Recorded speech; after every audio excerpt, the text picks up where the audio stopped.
Where the mind goes, the qi follows the flow. This fundamental principle of Qigong is called Yi Dao, Qi Dao. As simple as it is, how do we apply it in our daily lives? When the world around us seems in turmoil. Sharing from her own powerful experience, Louise Kohl-Hayek explores the essence of this principle and how it changed her life. My name is Thorsten Lüdecke, and this is the Wisdom Qigong podcast.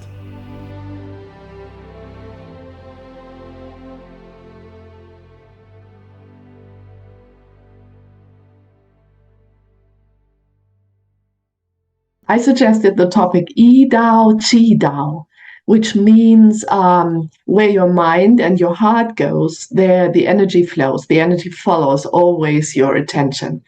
Well, this is kind of already quite popular, let's say, sentence. People in the street, even if you ask them, they would say, yeah, that's true. We know that.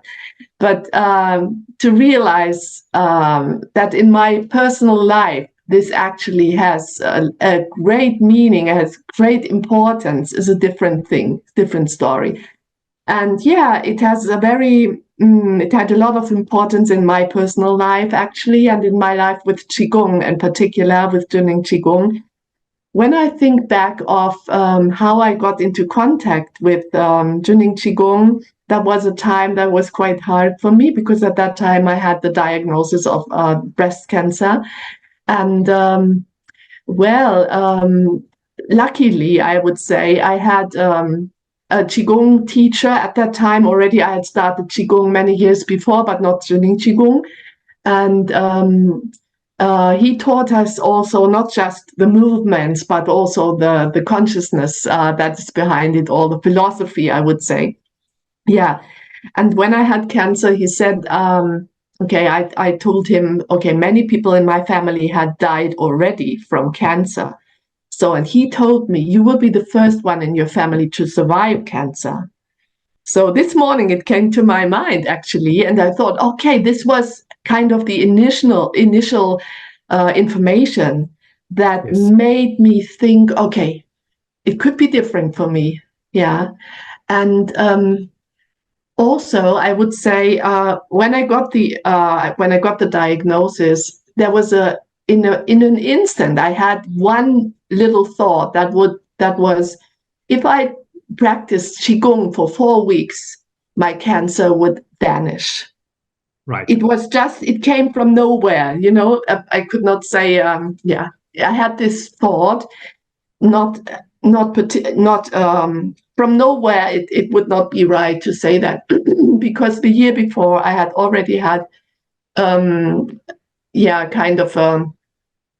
another diagnosis I was dizzy most of the time. I could not hear well and so on. And at that time I had I was treated in hospital, but it didn't help much. And I had 1 week of Qigong actually in the summer. And after this week of Qigong, everything had vanished. And it has ever since. It never reoccurred. So that was already quite a strong information. Yes. So when I had the diagnosis, this thought came, but I kind of wiped it away and thought, okay. It's such a really dangerous thing. And people tell you when you've got cancer, at least at that time, many people said, most people said, this is already your death sentence, more or less. Today, we know that breast cancer can be healed in many cases, but at that time, it was not so widespread, this recognition. That was a long time ago. It actually happened in 2001, so 23 years from now. In the course of this whole process with my disease at that time, I decided not to go the usual path, not to take the usual path. That means operation within 4 weeks or so. I decided to try with homeopathy. I had a natural doctor at that time. I found him by chance, and he said he had successfully healed cancer, breast cancer, with homeopathy before, so we should try. It helped, but it did not heal it. So I had an operation the year after, all the time actually dealing with my consciousness, with my trauma, which I certainly carried from my childhood, etc., and trying to solve it, resolve it in some way. And when I had the operation, it turned out that there was more cancer, and so on and so on. So in the end, I had like only the choice either to have a complete mastectomy and chemotherapy, or to go to China. So I got the information actually from my Qigong teacher, who by chance again found on the computer one day a picture appeared on his screen, 101 Miracles of Healing by Luke Chan.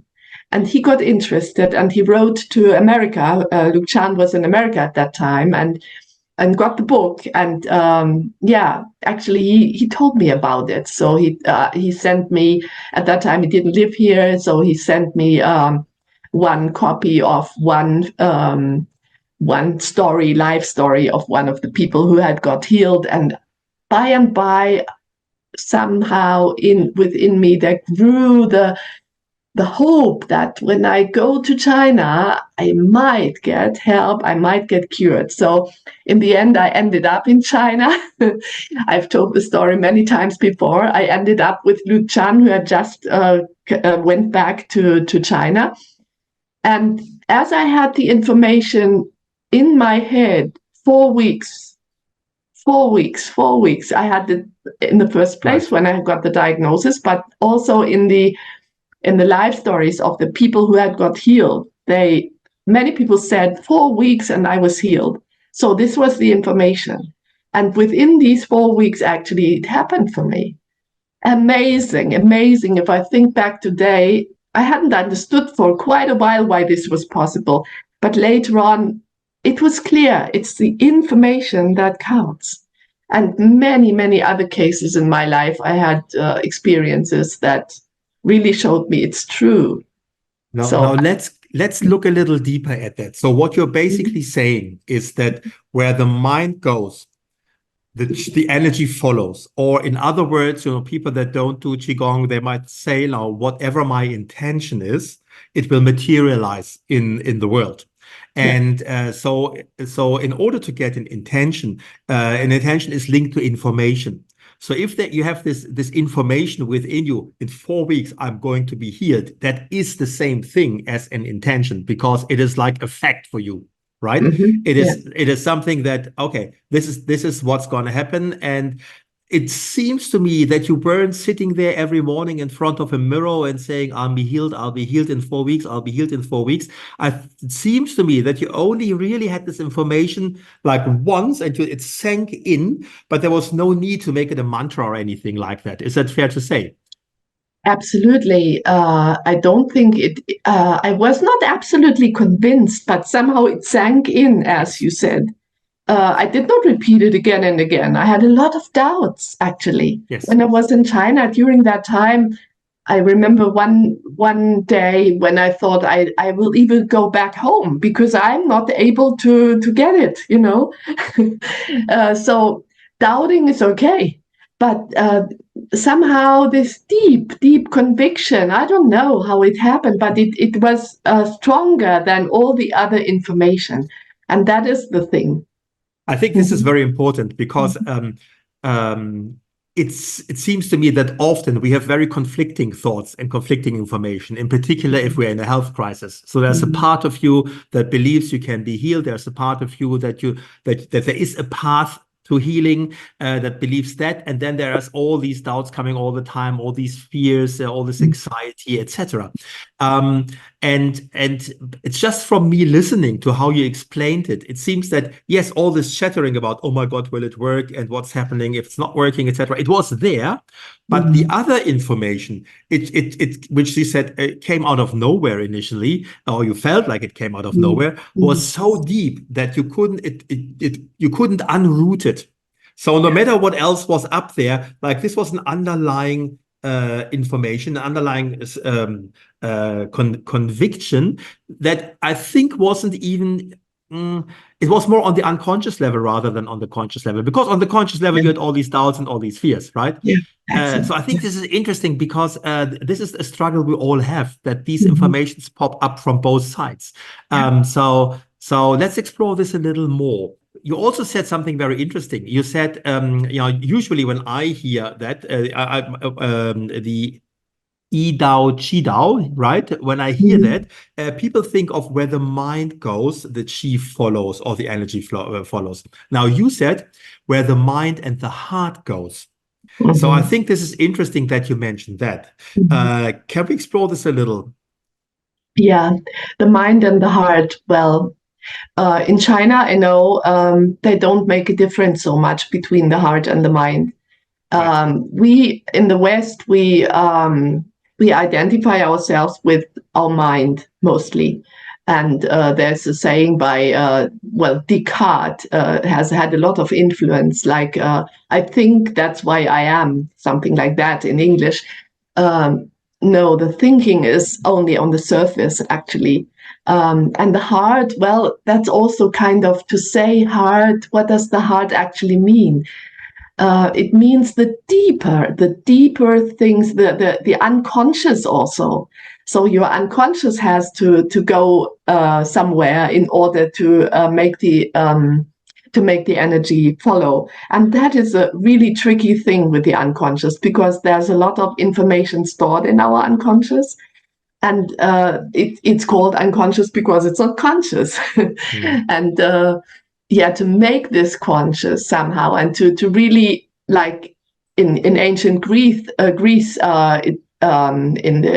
the Oracle of Delphi, the Apollo temple, it said, "Know thyself." And knowing myself is like really exploring what else is inside my unconscious. And that's really been a really interesting journey for me in all those years, ever since I was healed, actually, dealing with the unconscious in all kinds of ways. I'm still very passionate about it. Yeah, I dealt a lot with trauma, and I had a training with that. And yeah, there's so much information stored within every person, which we don't have access to, but it pops up in situations where we are challenged on the outside, and we feel almost powerless, um, yeah, confronted with this information.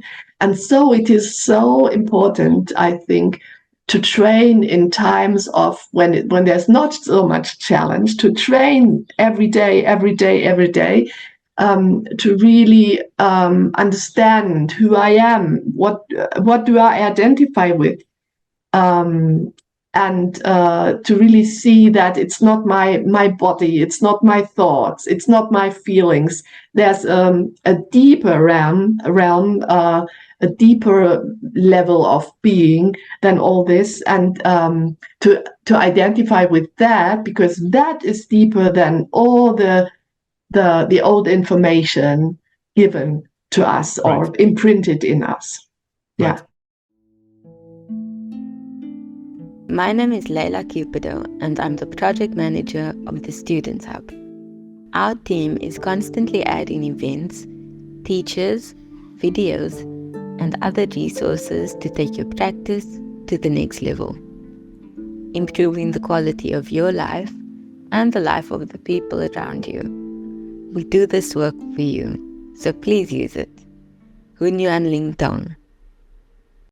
One could say, although we don't have a choice about what information we have picked up along the way and what has been imprinted, we do have a choice on how much we follow this information. Whether we are just a blind slave to whatever, our past has brought onto us, or whether we are saying, yes, this information is present, but I don't need to necessarily buy into it. I don't necessarily need to follow it. I know it's there. but there's more and deeper wisdom. And when you spoke about how the Chinese don't really differentiate so strictly between the mind and the heart, it goes, one goes with the other. One could easily say that that the heart information is the far stronger information. It's the deeper knowledge, the deeper knowing. And that is why, all this noise from outside is there, but it doesn't have to take over your life. And I think that is, from the conversations I had so far, that is one of the critical factors for the people that actually, they heal themselves, and others that struggle more. That they don't allow the old information, the past, to take over, but that they connect with their deep inner knowledge, which is like really everything is good, and everything will be good, and everything will always be good, right? And then this chatter doesn't have the power over you. But that's just my thoughts here. Please correct me and add whatever you feel is correct, is right for you. Agree. Yeah, I absolutely agree with you. However, it's not so easy to, it's easy to say you have the choice. You can choose which way you go. I have said that many, many times to the people I taught, to my students. Yes, but in times of,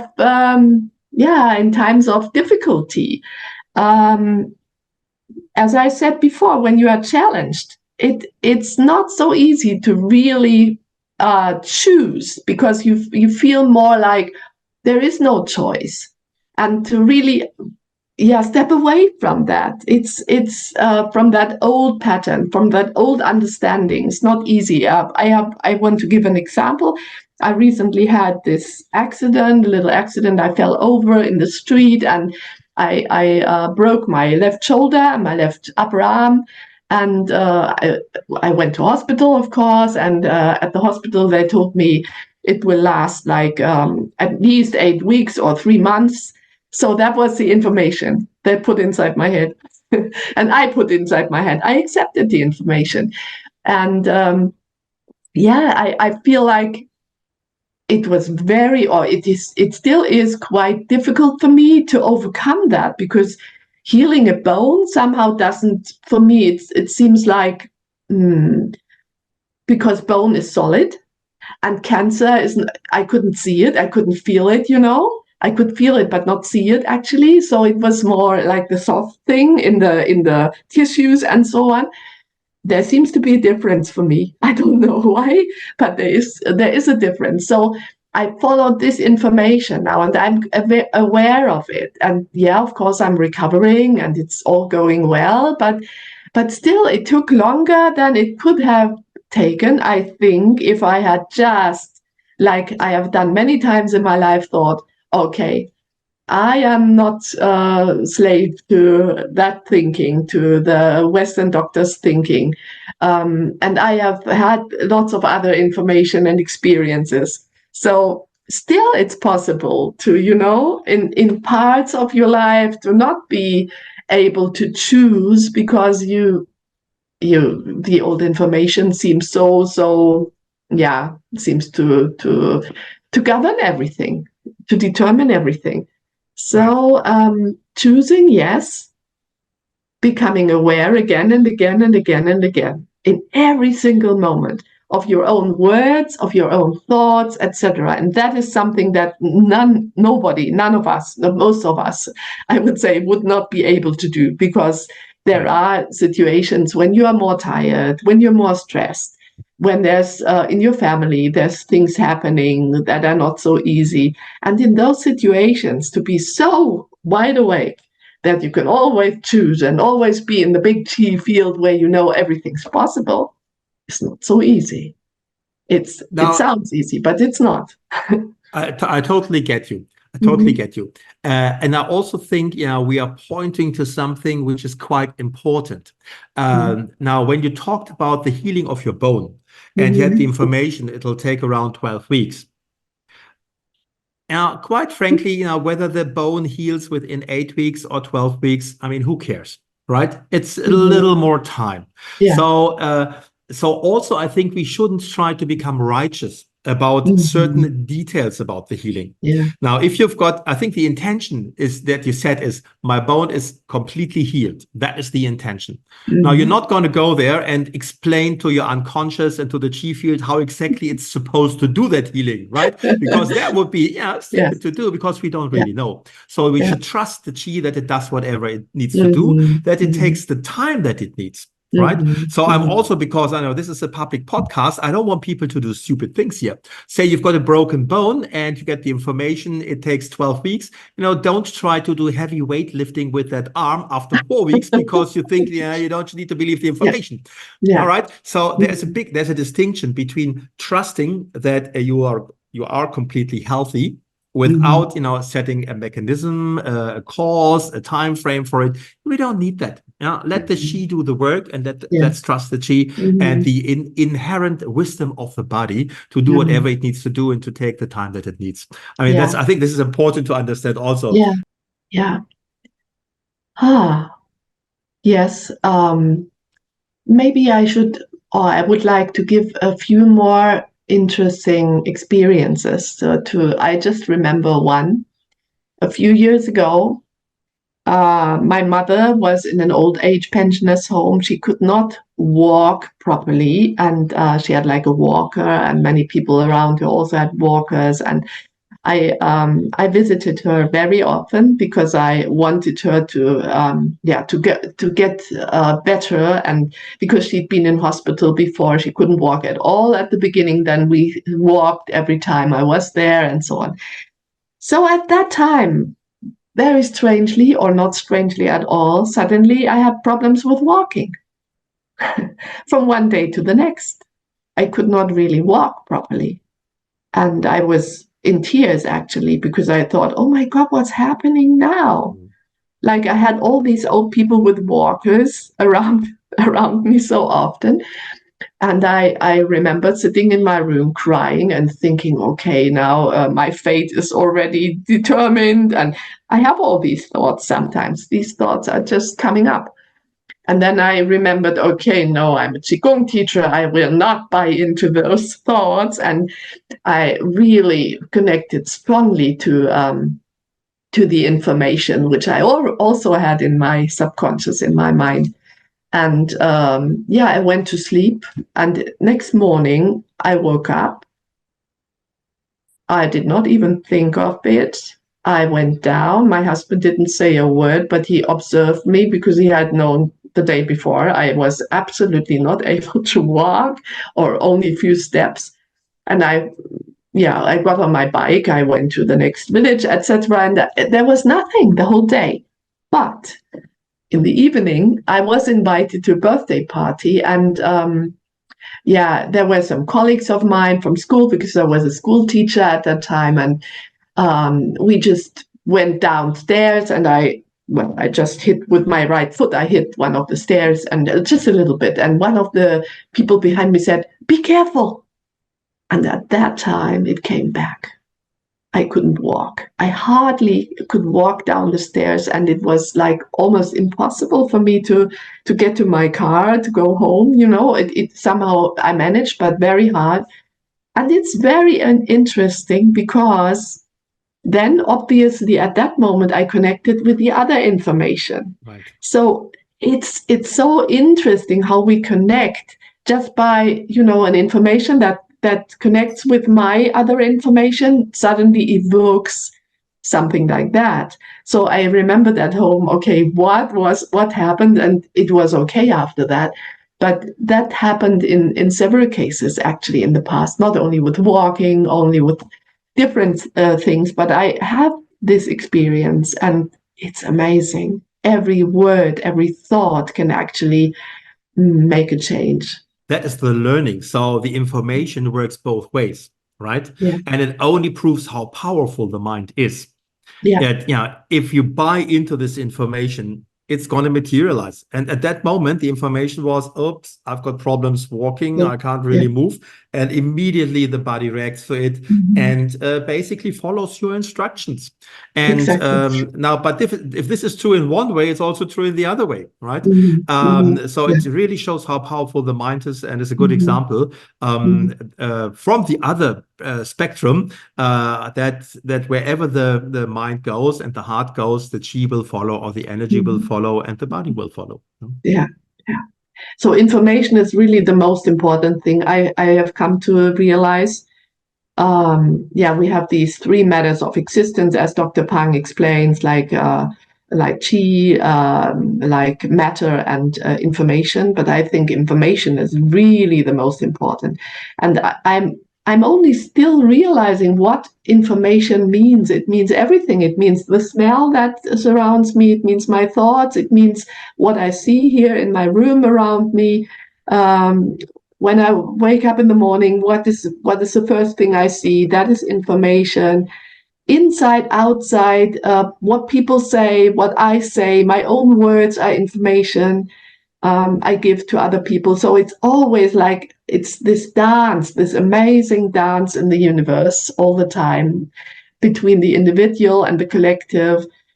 It's really, I'm still in awe of it. And Yes. sometimes I cannot understand, oh my God, like this, But one thing I would like also to say, to give an example of the collective information that may influence us so much. During the Corona times, we had a lot of very negative reports on TV and in the newspapers, and it was more negative than before. People were really put in fear. Well, everywhere there was just fear, and there was just, I would say, in a kind of, people were manipulated, I would say, into fearing the virus, fearing to die and to be contagious, etc., etc.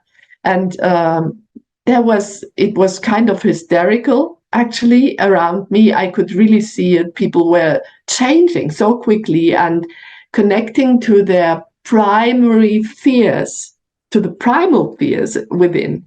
And at that time, it was actually, for me, it was easier not to buy into those fears, because I had already seen so much with the Zhening Qigong experiences. So I was kind of immune to it, but yes, I could see it around me, and I can still see that from then. Maybe it started before, but I can realize it more clearly now.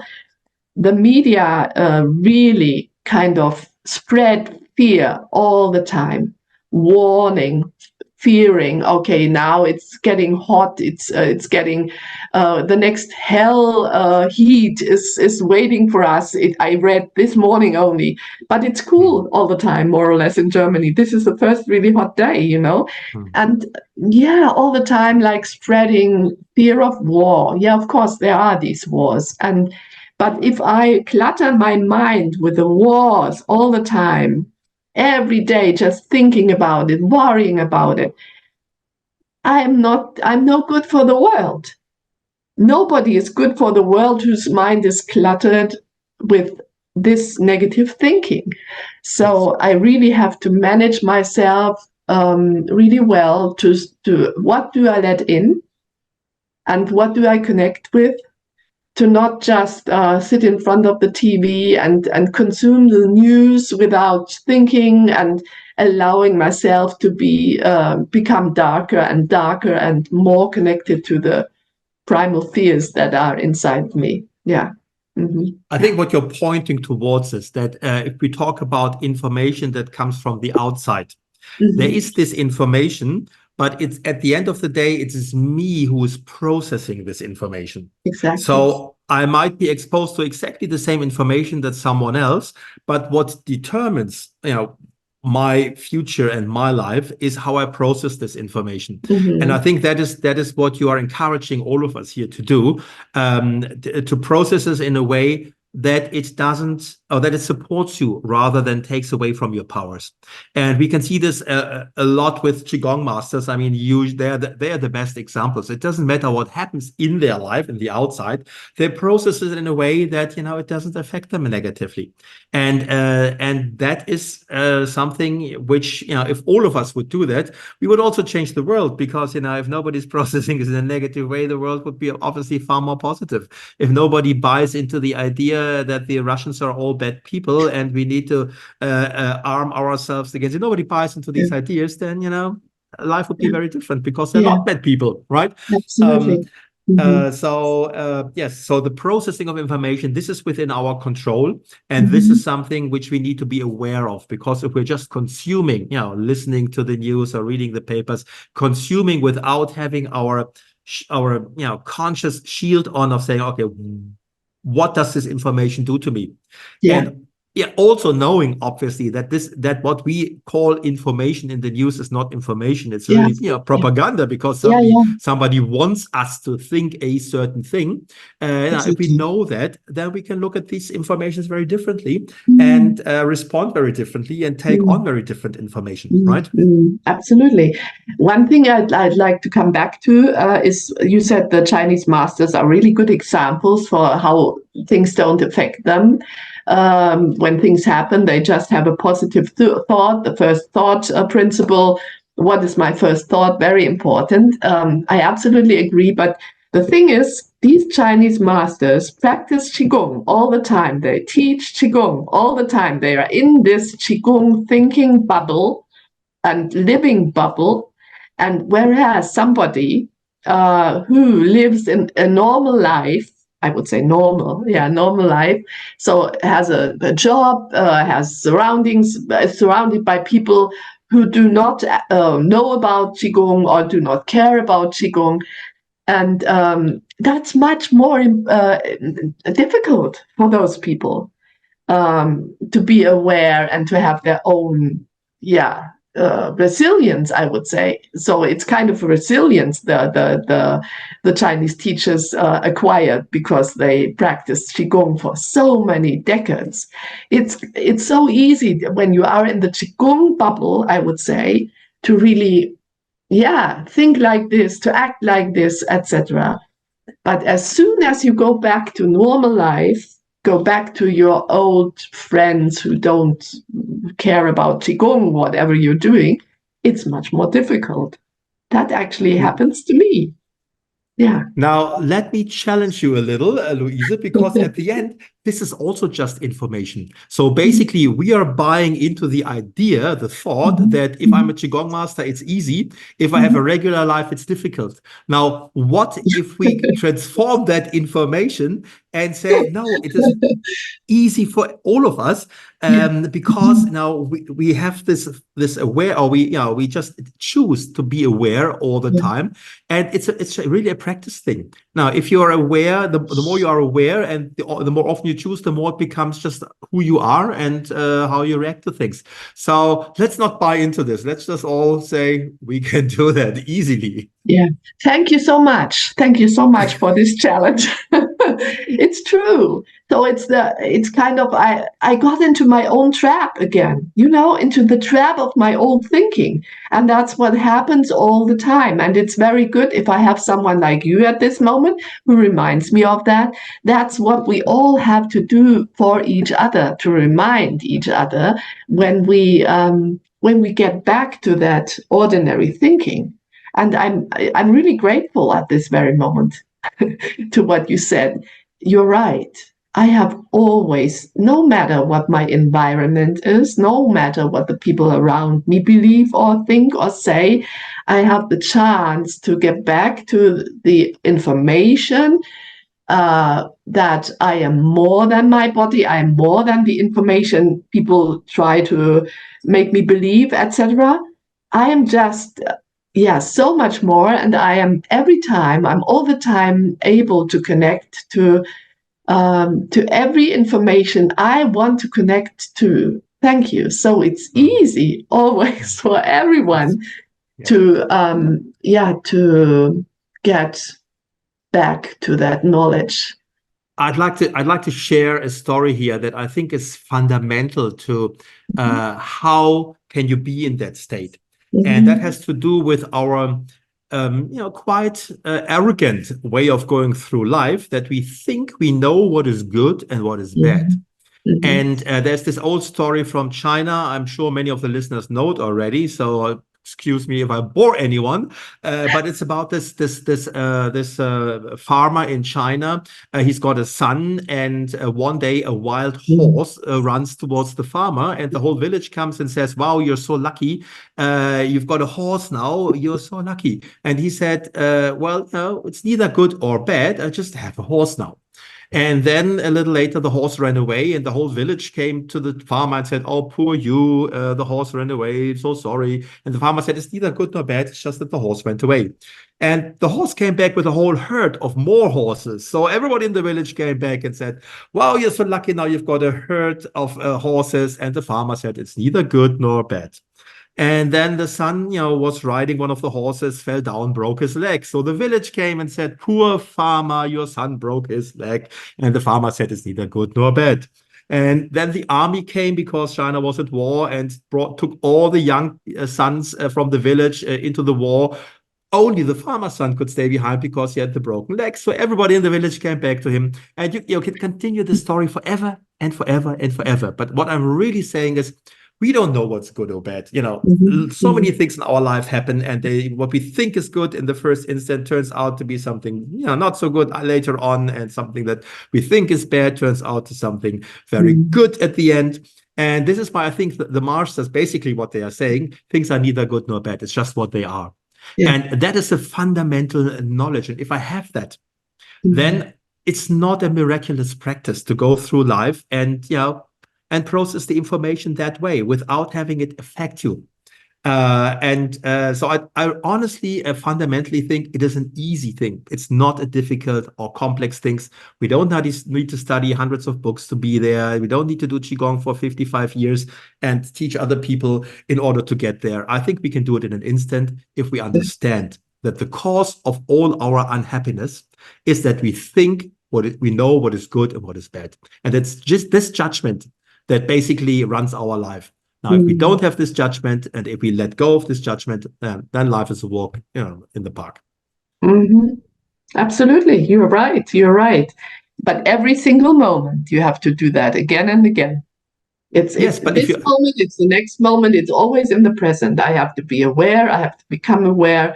Okay, I agree with you fully. Yeah. And it's not over when I once understood it. It has to the next moment has to be the same. I have to come back to it, or I have to. It's always like difficult, but I want to, and I decide to, I choose to. Exactly, that's it. Yeah. And my thought about this is, if you truly understand it, then you react automatically like this. Now, if it's just a concept in your mind, just like you said earlier, a lot of people, when you talk to them on the streets and you say, well, your intention is what manifests in your life, they'll all not. But I tell you, they haven't understood, because if they would have understood this concept, they would go through life differently. Yeah, and definitely. It's the same thing. It's the same thing with this concept. Now, once you totally understand that concept, there is no other way of going through life. You don't need to remind yourself. You don't need to, discipline yourself. It's just, you fundamentally got this idea. So that's how you go through life. But that's just my 5 cents in this conversation here. Yeah, very good. Thank you. You have talked to many masters and teachers before. So I think that has also broadened your own picture of it, and it has certainly influenced you and your life as well. So yeah, I'm infinitely grateful for all the information that I got at this Qigong field, and in these years when I practiced Qigong and taught Qigong. It's so great, and it will never end as long as I live. Definitely. Right. But I'm still learning. And I feel that, okay, today I may have understood, but the next day there's some confusion suddenly because, there's a new challenge. Another thing I have to deal with. And again, I have to come back and to realize, okay, so that's what I meant when I said it's not easy, but it's Yes. easy. It's easy, Yes. but not easy, like it's empty, but not empty. It's the same Yes. thing. Yeah. Mhm. Absolutely. And this is where awareness comes in. The moment I'm not aware, I'm just walking through life like a living dead, then, I, I won't notice what I'm doing. But if I constantly get back to my awareness, then I discover these things, just like you discovered, with the information about the broken bone, how it affected you. So you saw it, and at that moment you have a choice. If Yeah, you don't see these absolutely. things, if you're not aware, then you don't have a choice. Yeah, Then you yeah, just, yeah. some puppet. Yeah, exactly, exactly. And then also, one thing I'd like to point out is there's a tendency, maybe more among women than among men, because women usually they talk about experiences, they exchange information about feelings, etc. And yeah, I realized when people ask me about, for example, the broken bone, etc. So I had the tendency, several times it happened to me, that I told the whole story again. They wanted to know how it happened and everything. Every time I tell those stories, I connect to that incident. And it confirms, okay, bone broken, oh, Right. horrible, horrible, horrible. And that is a trap. I found a trap which I put up for myself or other people. Yeah, I Yes. choose to follow the trap which they Yes. they offer me. And yeah, exactly. With women, I think this happens a lot more than with men, at least in my surroundings. Men normally don't talk so explicitly about what happened to them, how they felt, and how horrible it was, and whatever. It's like a temptation. I felt tempted to go into the story again, even though I realized, oh, no, don't go there, Right. because I have already got the different information. I'm healed, it's already Yes. good. But I was tempted, I tempted myself, whatever, to follow that. And Yes. that is something we shouldn't do. If possible, if we realize it, just say, okay, nothing like that. I don't follow that story. I don't follow what was so painful for me anymore. If I have physical pain, it's the same thing. Do I follow my physical pain that is there, or do I follow something different? And that is, when I have physical pain, it's difficult, but I'm training myself to put my anchor somewhere else. Yes. Like follow my breathing into my lower dantian, for example, and having all kinds of methods that help me to not connect to the information of pain or of, Yes. yeah. Now, that's a great example. And I think we all know these people in our life that we call drama queens. So something happens to them and they just get completely obsessed in telling it in the brightest colors to anyone they meet. And that obviously now only reinforces the drama. So it doesn't help them to get out of the drama. It just makes it bigger and bigger and bigger. And I remember a podcast that I had, I think it was with Andrea Revachon. So for the listeners that want to listen to that episode, Andrea had been diagnosed with multiple sclerosis. And she decided to only tell 3 people about it because she knew if all her environment had this information, it would kind of reinforce this information. And she just decided not even going to share it. So that was a clever way, I think, and not everybody can do that, but it was a clever way of doing exactly what you said. Don't stick to this information. Don't repeat it over and over again. So I think I'm very grateful for you to bring up that point at the end of our conversation here, because I think it's an important aspect of this idea where the mind goes, the chi follows the flow. Yeah. Absolutely. I did the same thing when I had the cancer. Even though I was not healed after the operation, I told people I'm healed. It's okay. Yes. Yeah, I went to school again and worked again with knowing that there was still a lot of cancer. But I convinced myself so much I'm healthy, etc., etc. And then I went to China, but I didn't tell people because I hadn't realized in the first place that my colleagues called and people called. Oh, how, you poor thing. Yeah, poor thing. Oh my God, what information is that?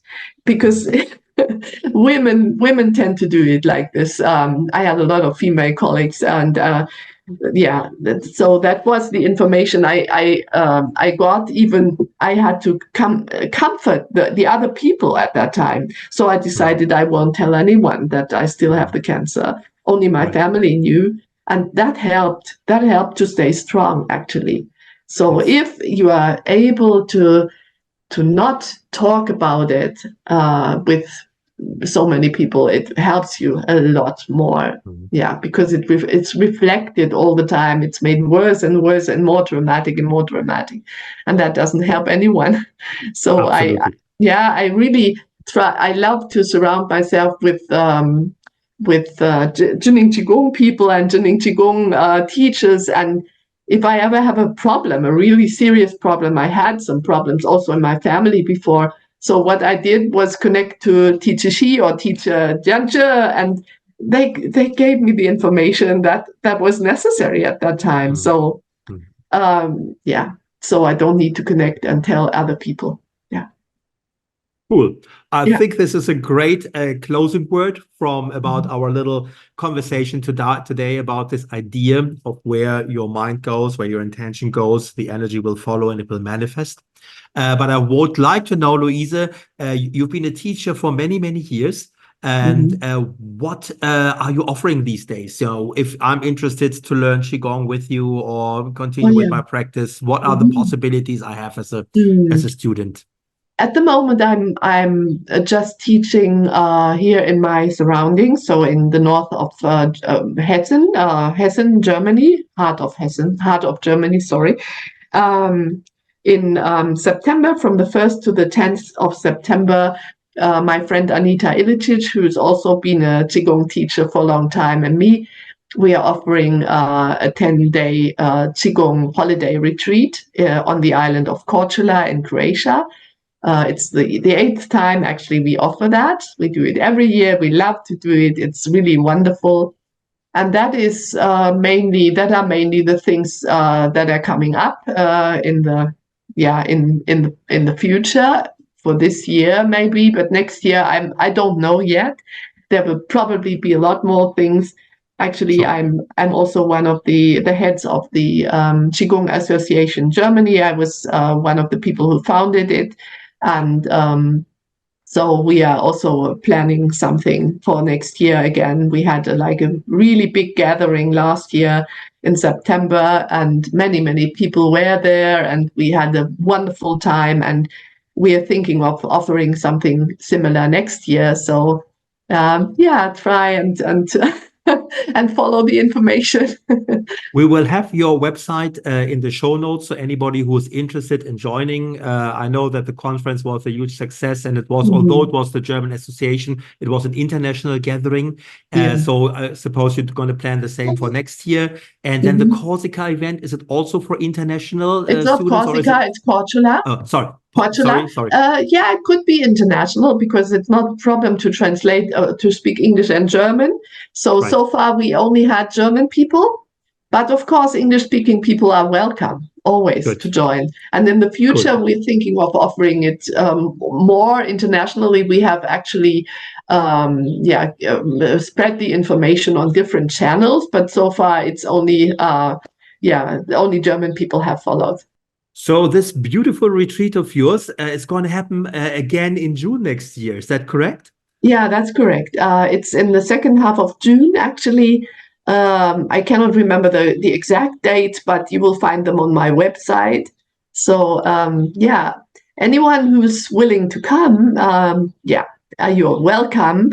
And it's a wonderful place, actually. We have a yoga house there with a really nice practice room. We have a small group, up to 12 people maximum. So very individual and very special place, very beautiful, close to the sea. And being on an island is a different experience, actually. Yeah. That sounds absolutely divine. And I wish I could be there. But I hope many of our listeners or some of our listeners find an opportunity to explore what you're offering there and join this beautiful occasion. Because in my experience, also to combine Jineng Qigong with a beautiful setting is a completely different experience than just doing it online or in a seminar room. So anybody who is looking for a real time out, these retreats are just beautiful, beautiful. Great. Well, thank you very much, Louise, for this wonderful conversation. I really appreciate you taking the time, and I look forward to connect with you in the future. Oh, thank you so much. It was a great honor for me to talk with you, and I really enjoyed our conversation as well. Thank you so much, Thorsten. All the best. We trust you enjoyed this conversation, and we invite you to subscribe to our podcast so we can stay in touch and notify you of future episodes. We will end today's episode with the 8 verses meditation performed by Jineng Qigong teacher Katrin Hendricks. Enjoy. Ding tian li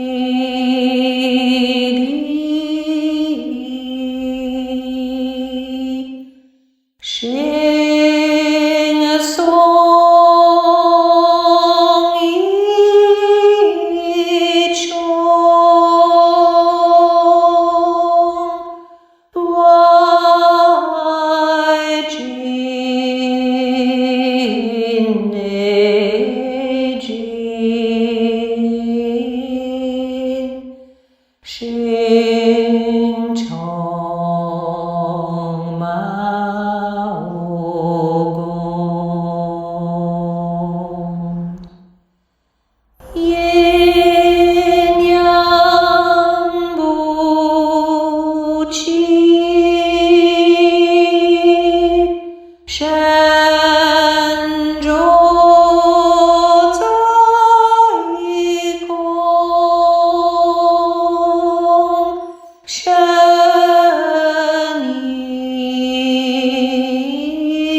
yi zao ji zhou shan rong rong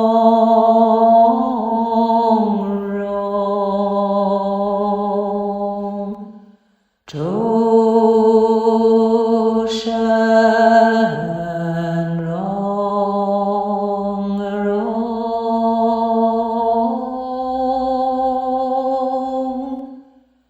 zhou shan rong rong.